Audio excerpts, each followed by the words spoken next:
Père, nous célébrons aujourd'hui la Toussaint, Toussaint, tous les saints. Comment devons-nous interpréter ces termes, tous les saints? Je crois que la Toussaint, c'est une fête de l'innombrable. Et c'est une fête de la réussite universelle possible. Mais attention, pas n'importe quelle réussite. Parce que dans la vie, il y a des choix, il y a des possibilités qui ne sont pas réalisées. Tout le monde ne peut pas se cultiver, tout le monde ne peut pas voyager, tout le monde ne peut pas lire et tout ça. Bon, il y a donc des différences très grandes. La Toussaint, c'est la fête de l'universalité de la réussite, la plus profonde qui soit et pour tous.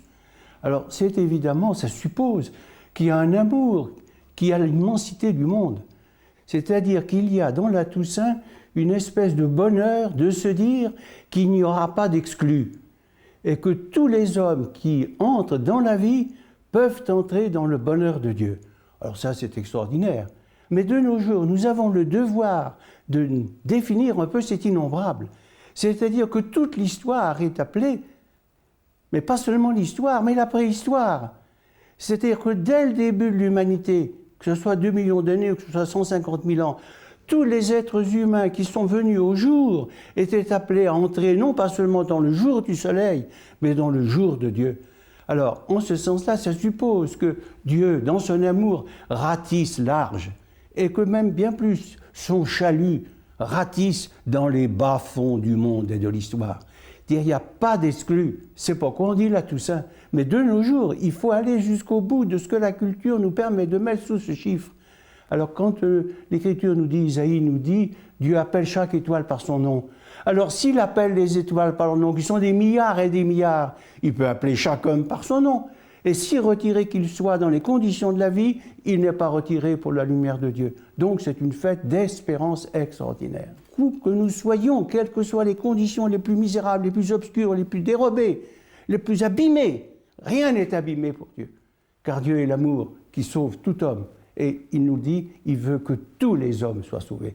Bien, Père, je vous propose de nous rendre maintenant dans le désert d'Égypte pour évoquer deux grands saints coptes, Saint Antoine et Saint Paul de Thèbes. Eh bien, écoutez, je vous suis. Le pèlerin qui, du Caire, se dirige vers la mer Rouge, après avoir longé la côte, puis bifurqué en plein désert, aperçoit tout à coup au loin le couvent Saint-Paul, tel un mirage.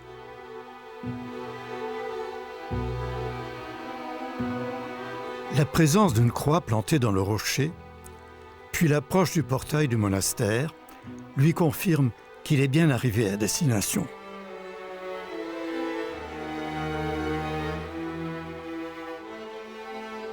Il se trouve bientôt devant un bâtiment extérieur voué à l'accueil.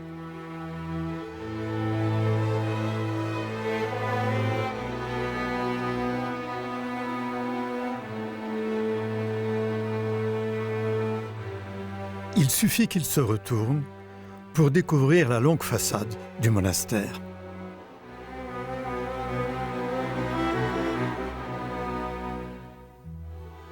Puis, lorsqu'il se promène à l'intérieur, il plonge dans l'univers si particulier des couvents coptes, composé d'un mariage de coupoles et de tours carrées sur le revêtement d'une blancheur éclatante.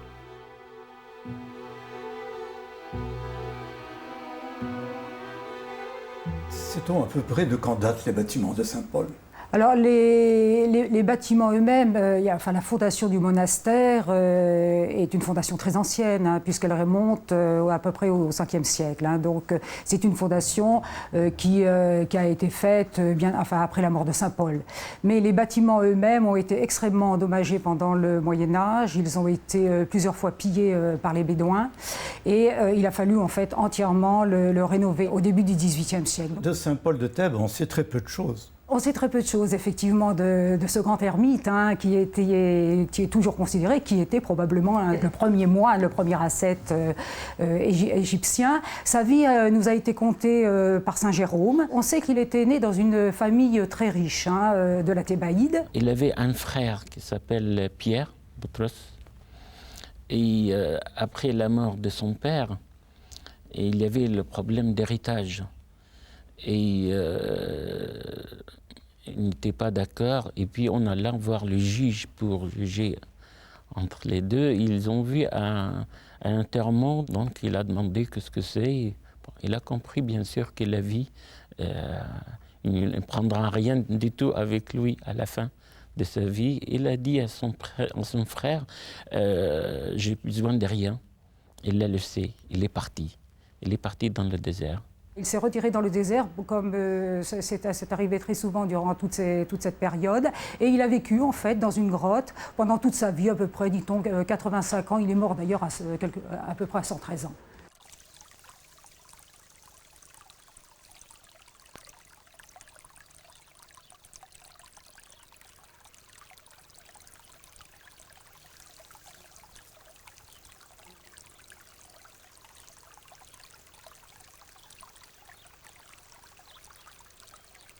À côté de lui, il y avait une source d'eau et des dattes qui sortaient. Il y avait un corbeau qui vient pour lui tous les jours, lui donner un demi-pain. Donc il était nourri par le Seigneur tous les jours. Tous les jours.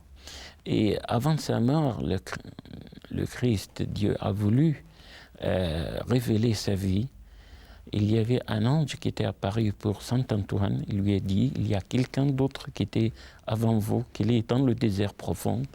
Et il lui a guidé pour aller le voir. Il était allé 3 jours marche à pied. Et quand il s'est vu les deux, bon, ils ont prié ensemble. Ils ont parlé sur le Christ. Et puis après, il a vu que le corbeau qui a porté demi-pain tous les jours, ce jour-là, il a apporté un pain complet.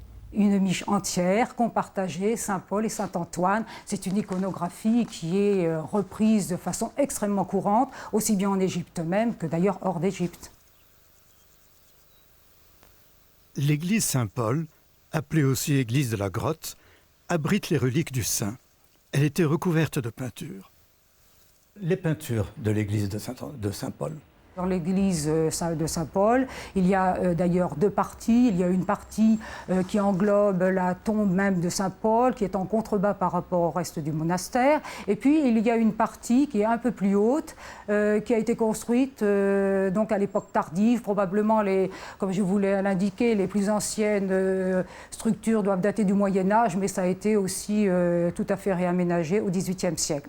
Alors, les peintures, elles reproduisent des iconographies très courantes, comme par exemple dans la première salle, ce qu'on appelle le narthex, donc l'entrée de l'église, par exemple les grands anciens cavaliers que l'on retrouvera dans toute l'iconographie égyptienne. Mais ce sont des peintures très abîmées. Alors malheureusement, elles sont extrêmement endommagées. Il est très difficile effectivement d'en prendre des photos. Les couleurs ont souvent disparu, disons. Alors on a quand même une idée du style, si vous voulez, de ces peintures. Ce sont des peintures très schématisées. On a presque l'impression que les visages humains ont été faits au compas. Ils sont très ronds, voilà, avec des grands yeux, très simplifiés. Alors, il s'agit probablement de peintures qui ont été faites donc par un peintre qui était moine dans le monastère, qui a essayé, disons, de reproduire les iconographies qui étaient là antérieurement. Alors, à part les 5 cavaliers, il y a une belle vierge entourée d'anges. Oui. Alors le thème de la Vierge trônant avec l'enfant entouré d'anges, ça c'est un thème évidemment, c'est le thème de la Vierge à l'enfant, la Vierge Théotokos, Mère de Dieu, que l'on retrouve principalement dans les absides, très souvent à la partie basse, ce n'est pas le cas à Saint-Paul, mais très souvent à la partie basse et en haut vous avez le Christ. Donc il est tout à fait courant de retrouver ce type iconographique aussi, et là, ça n'a pas manqué à Saint-Paul, bien sûr. Et puis une série d'archanges en pied. Les archanges, on les retrouve en pied près du Christ ou de la Vierge, surtout les archanges Michel et Gabriel. Ce sont les 2 grands archanges, gardiens, si vous voulez, de la foi et gardiens souvent du monastère, qu'on retrouve parfois d'ailleurs aussi dans les écoinçons, par exemple, des coupoles. Ça, ce sont des figures tout à fait victorieuses, si vous voulez, de la foi chrétienne et que l'on retrouve plusieurs fois dans l'Église d'ailleurs. Nettement plus vaste que l'église de la grotte, le 2e sanctuaire du couvent est consacré à Saint-Michel.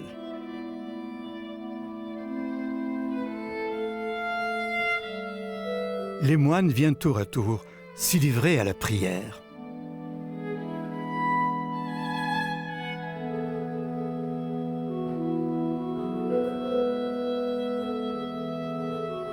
L'église est ornée de belles icônes du XVe siècle.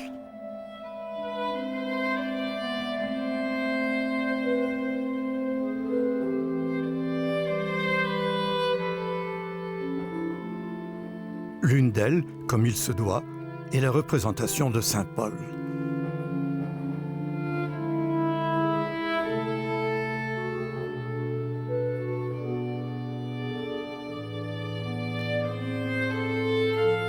De dos, derrière le haut mur qui l'entoure, saint Paul est plus impressionnant que vu de face.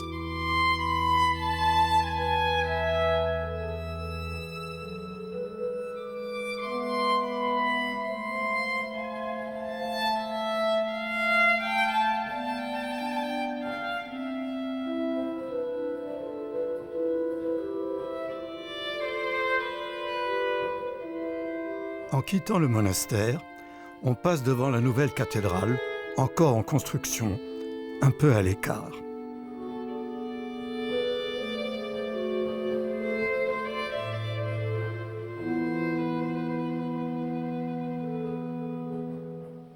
Si on connaît peu de choses sur la vie de saint Paul de Thèbes, en revanche, sur la vie de saint Antoine, on sait presque tout. Sa vie a été écrite par saint Athanase, qui a été un des grands patriarches d'Alexandrie.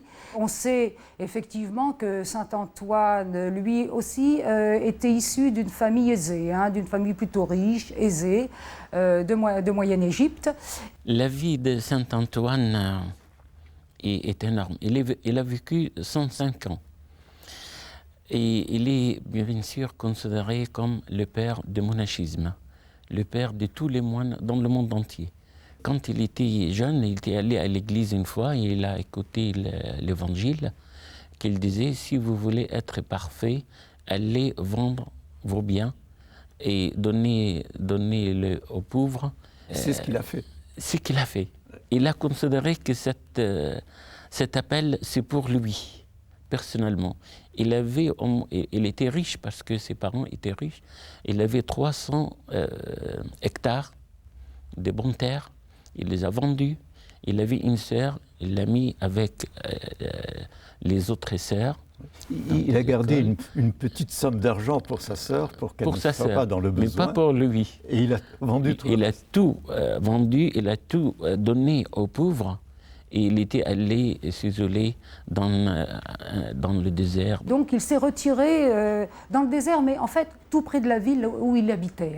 Il était vraiment en bordure de cette ville et il est resté, je crois me souvenir, une vingtaine d'années, enfin un long moment. Et puis en fait la renommée fait qu'il décide de se retirer beaucoup plus loin pour avoir une vie un peu plus solitaire. Voilà, il n'avait plus de liberté. Il n'avait plus de liberté, donc il décide de se retirer et il va se retirer dans une forteresse qui se trouve en face du Fayoum, sur la rive orientale, qui s'appelle Pispire.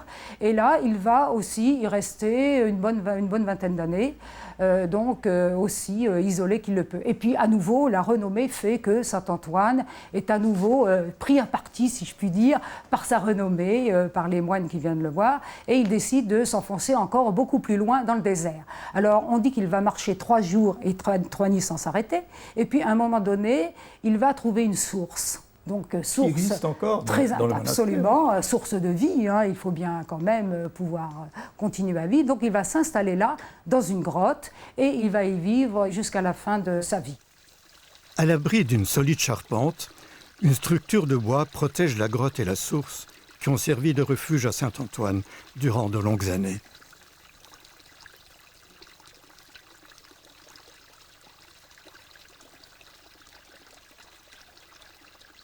Saint-Antoine, il a été tenté par beaucoup de diables. Ils ont voulu faire beaucoup de mal pour lui, le taper même. La tentation de Saint-Antoine. La tentation de Saint-Antoine. Mais il priait, il a dit une fois au diable, « Dieu vous a donné le pouvoir, mais vous n'avez pas le pouvoir sur moi. » L'ange est apparu pour lui, il lui a dit vous travaillez, vous faites tresser des rameaux, et puis vous priez. Et il faisait comme cela. Et l'ange est apparu avec un bonnet sur sa tête. Et quand le diable a voulu le tenter, il a déchiré. Et Saint-Antoine l'a recousu comme cela. Et c'est toujours le moine qui met jusqu'à aujourd'hui sur leur tête cette bonnet cousue en 2 parties. Comme Saint Paul, Saint Antoine va vivre extrêmement longtemps. On dit qu'il est mort à peu près à 105 ans, donc il va vivre aussi extrêmement longtemps. Et c'est donc pendant sa vie qu'il va rendre cette fameuse visite à Saint Paul. Alors ce qui est intéressant aussi d'ajouter, c'est que non seulement il y a cette visite même à Saint Paul et l'oiseau qui vient apporter le pain, mais lorsque Saint Antoine donc après cette visite, va retourner à son monastère, eh bien, on raconte le miracle de l'âme de Saint Paul qui est transportée dans les airs par deux anges. Et Saint Antoine va voir les deux anges transporter sa âme, donc il comprendra que malheureusement Saint Paul est décédé. Donc il retourne voir Saint Paul, et effectivement Saint Paul est décédé, donc il va vouloir l'enterrer, et deux lions vont venir l'aider donc à enterrer Saint Paul. Et c'est pourquoi on reproduit très souvent l'iconographie de Saint Paul entre ces deux lions. De Saint Paul à Saint Antoine, ce n'est qu'un implacable désert. Aussi, surgissant du sable, ces deux clochers et cette verdure ne peuvent que surprendre le pèlerin. Une fois passé le seuil du monastère, il découvre un à un les bâtiments qui entourent la Palmeraie.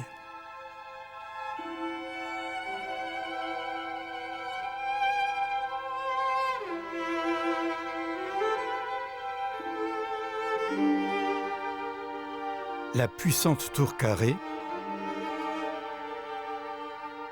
les logements des moines,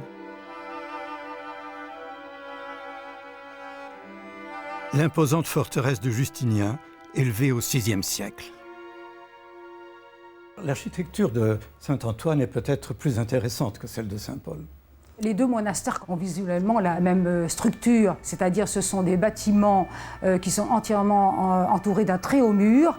Et ces murs, pour la plupart des monastères égyptiens, datent du IXe siècle. À l'origine, c'était simplement des murs d'enceinte pour délimiter le monastère. Et là, ce sont des murs défensifs. Et à l'intérieur donc, du monastère se trouvent les bâtiments conventuels, se trouvent aussi les églises, les cellules, les jardins, choses que l'on retrouve, si vous voulez, de façon traditionnelle. Et alors aussi, l'une des caractéristiques des monastères égyptiens, ce sont les fameux casres, c'est-à-dire les tours qui sont en général carrées. Ce sont des tours défensives et protectrices qui permettaient aux moines de s'abriter lorsqu'il y avait des incursions des bédouins. Alors très souvent, ces tours ont plusieurs étages. Alors à la partie basse, vous pouvez par exemple trouver des greniers, des celliers.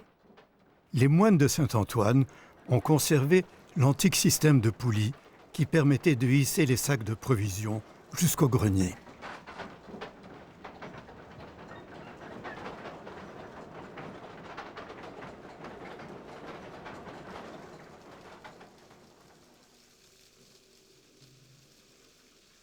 Au premier étage se trouvent parfois des cellules, très souvent de nombreuses cellules. Et à la partie haute, de façon extrêmement courante, se trouve une chapelle qui est très souvent, pas toujours le cas, mais très souvent dédiée à l'archange Saint-Michel, le protecteur, vraiment le protecteur non seulement de la foi, mais là, cette fois-ci, défensif, contre la malveillance des attaquants.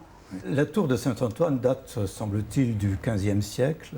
C'est une tour qui remonte effectivement au Moyen-Âge. Mais en fait, la structure même des tours sont beaucoup plus anciennes. La tour elle-même en tant que telle, le castre, on le retrouve dans des monastères depuis le VIe siècle, 6e, 7e siècle. Et ensuite, c'est un élément architectural qui sera repris pendant très très longtemps jusqu'au XVIIIe siècle.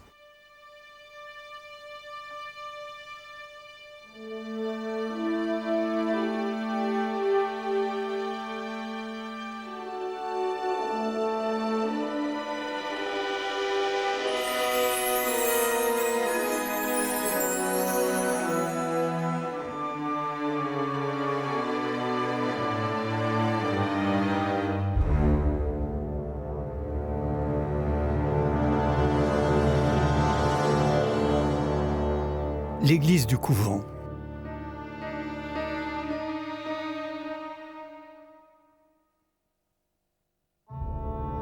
Ses coupoles jumelles. Sa porte étroite.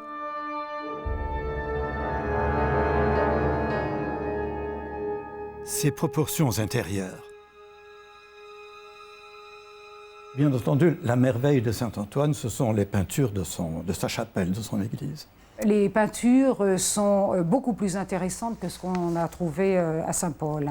L'église de Saint-Antoine est complètement différente de celle de Saint-Paul. C'est une église qui a été construite, on le sait, par des inscriptions au début du XIIIe siècle. Comme la plupart d'ailleurs des structures du monastère de Saint-Antoine. L'église de Saint-Antoine est particulièrement intéressante parce que à la fois sa construction et son programme iconographique, ses peintures, ont été faits quasiment d'un seul jet.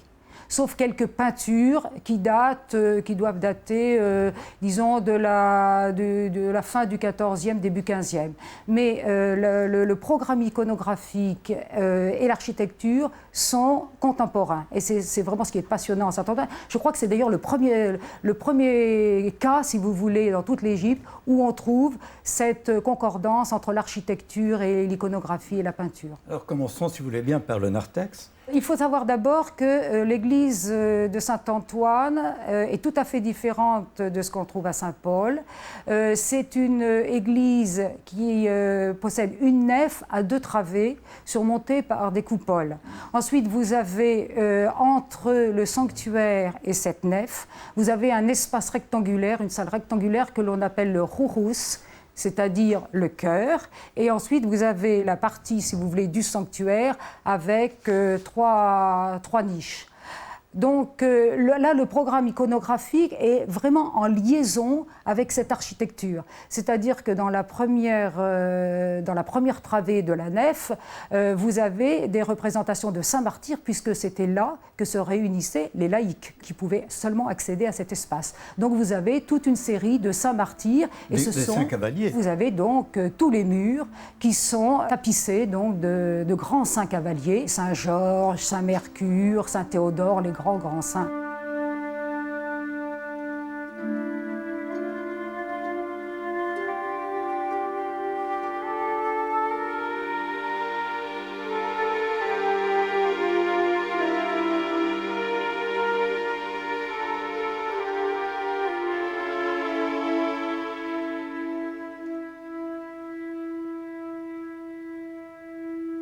Vous avez même des saints cavaliers qui sont représentés là, qui à l'origine n'étaient pas des saints combattants, des saints cavaliers. Par exemple, Saint Ménas. Saint Ménas, en Égypte, en règle générale, est représenté debout entre 2 chameaux.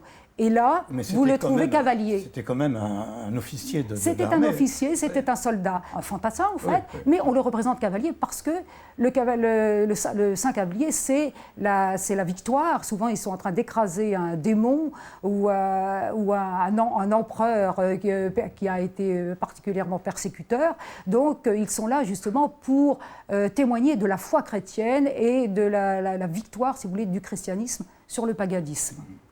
La deuxième partie de la nef. Alors la deuxième partie de la nef, donc la deuxième travée, était consacrée au clergé. Aux moines, donc vous avez toute une série de saints moines qui sont là représentés. Ils sont représentés en pied, bien sûr. Alors vous avez aussi bien des saints moines que tout le monde connaît, comme Saint Antoine, Saint Paul, vous pouvez avoir Saint Macaire, enfin toute une série de saints moines très connus, et puis des saints qui sont beaucoup plus typiques de l'Égypte copte, qui n'ont pas dépassé les frontières de l'Égypte, mais qui sont très, très vénérés, comme Saint Bichoy, par exemple, ou Saint Pchoy, etc., qui sont aussi là représentés comme justement debout dans leurs vêtements de moine, qui sont en général très décoratifs, avec la cucule sur la tête, c'est-à-dire le petit vêtement et le bonnet sur la tête, et qui sont là justement aussi pour témoigner en tant que moine de l'ascétisme religieux.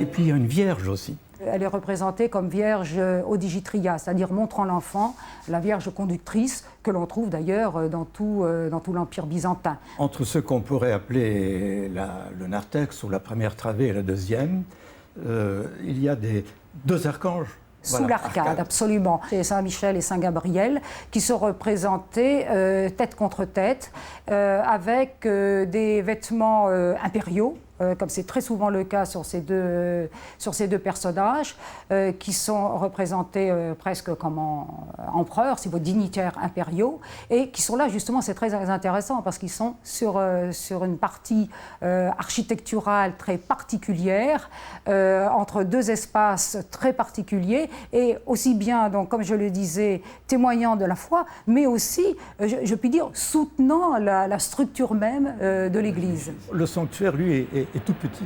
Vous avez à la fois ce dont je parlais tout à l'heure, le rourous, c'est-à-dire cette salle rectangulaire qui est le chœur où se trouve le clergé, et ensuite vous avez le sanctuaire lui-même avec l'autel. Donc évidemment, ce sont des espaces beaucoup plus restreints que la nef elle-même. Derrière l'autel se trouve le Christ et la Vierge. Ce sont des iconographies que l'on retrouve déjà dans les monastères anciens depuis le VIe siècle, c'est-à-dire vous avez la Vierge à la partie basse, et à la partie haute se trouve le Christ. Alors le Christ peut être soit trônant, porté par les ailes des séraphins, entre le soleil et la lune, c'est la vision apocalyptique du Christ, hein, c'est la vision du jugement dernier en fait.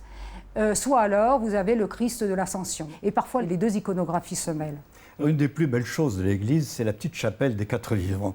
L'accès se fait par la première travée de la nef. Et là, vous avez une toute petite chapelle qu'on appelle la chapelle des Quatre Vivants parce que dans une niche qui est bien sûr située à l'est, se trouve une représentation du Christ trônant. Il est représenté dans cette vision apocalyptique dont je vous parlais, entre les séraphins. Et justement, les quatre vivants, eh bien, ce sont ces quatre séraphins qui sont dotés là de 6 ailes, comme dans les textes apocalyptiques. Et ce sont ces 4 personnages qui, beaucoup plus tard, seront utilisés pour représenter les symboles des 4 évangélistes.